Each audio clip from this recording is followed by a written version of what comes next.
정부 주도의 경제 협력 중에서 큰 사업의 하나인 개성공단에 대해서 말씀드리겠습니다.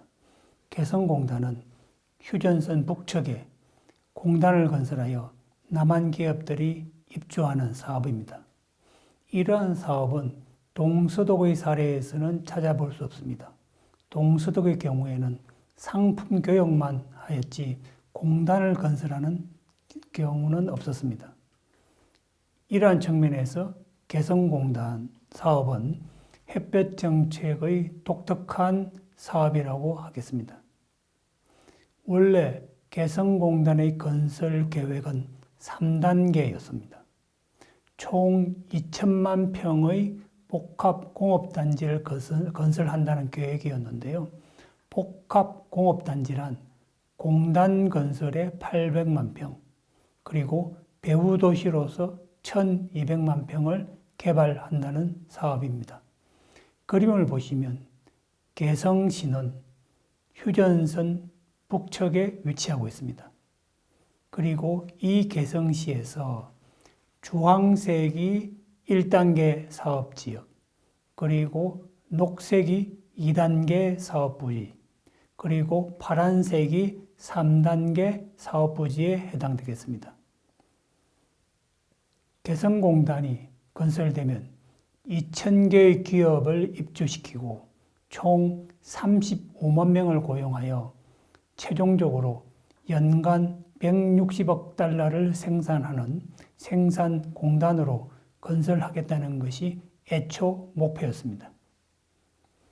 그리고 이러한 3단계 건설 과정은 1단계에서는 노동집약적인 중소기업이 주로 가공 생산을 하고 2단계에서는 인천공항과 연계하여 수출 기지로 발전시키는 것입니다. 사실 개성과 인천은 지리적으로 매우 가깝습니다. 휴전선 분단으로 인하여 서로 간의 연결이 되지 못하였지만 지리적으로는 인천공항을 활용한다면 개성에서 생산된 상품이 인천공항을 통해 전 세계로 수출할 수 있는 입지를 가지고 있습니다. 3단계에서는 중화공업 그리고 첨단공업 등을 유치하여 개성공단을 명실공히 복합적인 공업단지로 건설한다는 계획이었습니다. 하지만 그 이행 성과를 보게 되면 불과 1단계 100만 평의 공단을 건설하는 것으로 완료되었습니다. 따라서 초기 2천만 평 건설 목표와 비교하면 약 5%의 이행 성과를 보이고 있습니다.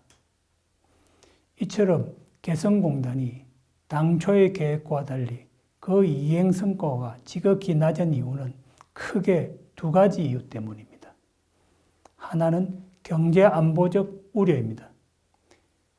상품 교역과 달리 공단 건설은 만일 남북한 간의 군사적 긴장 완화로 남북한이 대화와 협력을 중단하게 되면 북한에게 빼앗기는 사업입니다. 이러한 경제 안보적 고려에서 개성공단을 당초의 계획대로 크게 발전시킬 수 없었던 것입니다. 또한 두 번째 이유로는 북한 근로자를 확보하는 것이 어려웠습니다. 북한 개성시의 인구가 35만 명이라는 점을 고려한다면 개성공단에 35만 명을 고용하기 위해서는 개성뿐만 아니라 주변 지역, 심지어는 북한 전역에서 근로자들을 모아야 되는 상황입니다. 그럴 경우 남한과 북한 간의 접촉면이 넓어지게 되고 북한 주민들에게 남한 사회에 관한 정보가 확산됨으로 해서 체제에 대한 우려가 발생하게 되는 것입니다. 개성공단에 입주한 남한 기업들에 대해서 말씀드리겠습니다.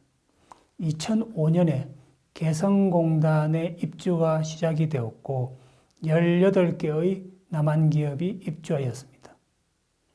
그리하여 2006년에 30개, 2007년에 65개, 그리고 2008년에 93개, 2009년도에는 100개가 넘는 남한 기업이 입주하였습니다. 그리고 2011년에 123개의 남한 기업이 입주한 이후 2015년 125개까지 비교적 비슷한 수준의 남한 기업이 개성공단에서 활동을 하였습니다. 개성공단의 입주 기업의 애당초 계획이 2,000개의 기업이었다라는 관점에서 본다면 이 또한 5% 정도의 낮은 이행률이라는 것을 알 수 있습니다.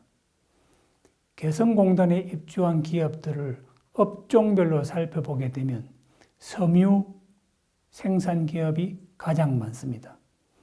58%를 차지하고 있는 섬유 기업들은 노동집약적 생산 기업으로서 북한의 낮은 임금을 활용하는 데 큰 이득을 보았습니다.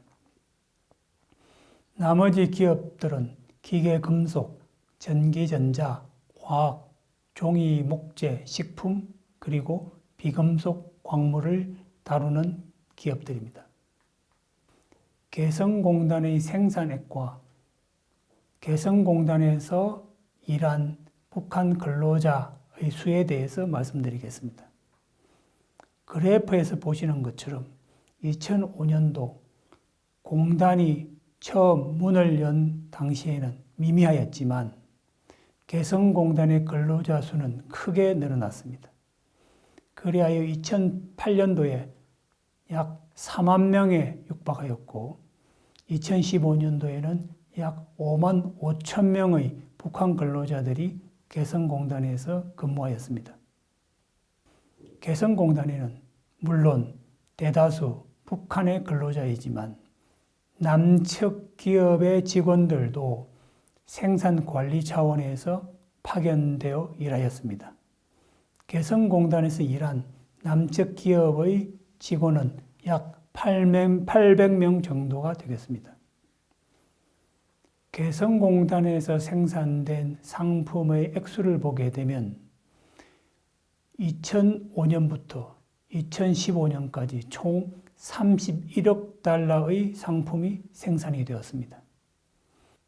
2008년도에 약 2억 달러, 그리고 2011년에 약 4억 달러, 그리고 2015년도에는 5억 달러에 달하는 상품이 생산이 되었습니다.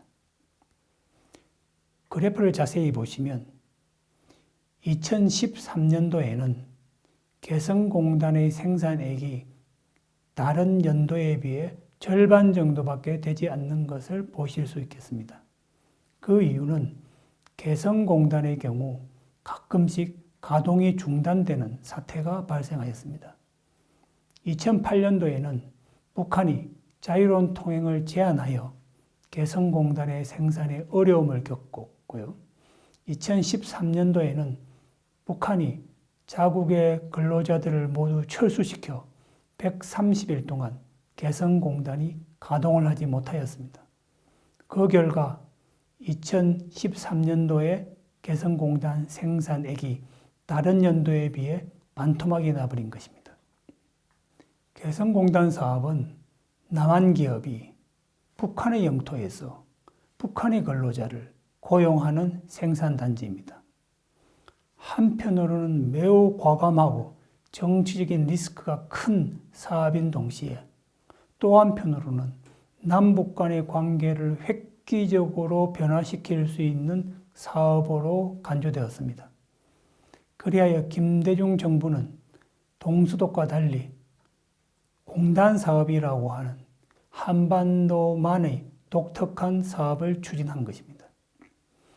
개성공단을 통해 휴전선이 열리고 서울과 개성이 연결됨으로 해서 개성공단은 한반도 평화 번영을 향한 통로의 역할을 하였습니다. 매우 큰 상징적 의미를 가지고 있습니다. 또한 계획으로는 외국의 기업을 유치하여 개성공단이 동북아의 경제 거점으로 만든다는 구상도 가졌습니다. 물론 이 구상이 실현되지 못하였지만 외국 기업을 유치하기 위한 많은 노력은 있었습니다. 개성공단의 개발 사업 방식을 살펴보게 되면 남한의 개발 사업자가, 즉 현대가 개성공단을 개발하였고, 이를 위해 북한 당국으로부터 개성공단의 토지 이용권을 50년 동안 임차하였습니다. 그리고 북한의 토지를 개발한 후 남한 기업들에게 분양하였습니다. 그리하여 2005년에 남한 기업들의 입주가 시작되었으나 2016년에 개성공단은 폐쇄되었습니다. 개성공단이 폐쇄된 이유는 무엇보다도 그해 북한이 제4차 핵실험을 하였기 때문입니다. 남한 사회에서는 개성공단으로 흘러들어가는 현금이 북한의 핵개발 자금으로 사용된다라고 하는 부정적인 여론이 생겨났고, 또 국제사회도 끊임없이 개성공단을 폐쇄하라는 요구가 남한 정부에게 들어왔습니다. 그 결과 남한 정부는 오랫동안 유지하였던 개성공단을 폐쇄하는 결정을 내렸습니다. 2016년 개성공단 폐쇄 이후 여러 차례 재가동의 노력이 있었습니다. 하지만 현재까지 개성공단의 재가동은 불가능한 상태입니다. 무엇보다도 북한의 계속적인 핵개발과 미사일 발사로 인하여 대북 제재는 점차 강화되고 있고, 이제는 북한에게 현금을 지급하는 것도 금지되어 있습니다. 유엔 안보리 결의에 의해 북한에게 현금을 지급하지 못하게 됨으로써 북한 근로자들에게 임금을 지급할 수 없는 상황이 된 것입니다. 따라서 개성공단의 재가동으로 인하여 북한 주민들을 고용하더라도 그들에게 임금을 제공할 수 없기 때문에 개성공단의 재가동은 요원해 보입니다. 다만 남북 간의 관계가 개선이 되고 북한이 핵실험을 동결 내지 포기를 선언하게 된다면 개성공단의 재가동은 가능할 것으로 보입니다. 현재 개성공단의 폐쇄로 인하여 개성공단에 남아있는 남한 기업들의 생산 설비와 자산은 총 1조 원에 달하고 있습니다.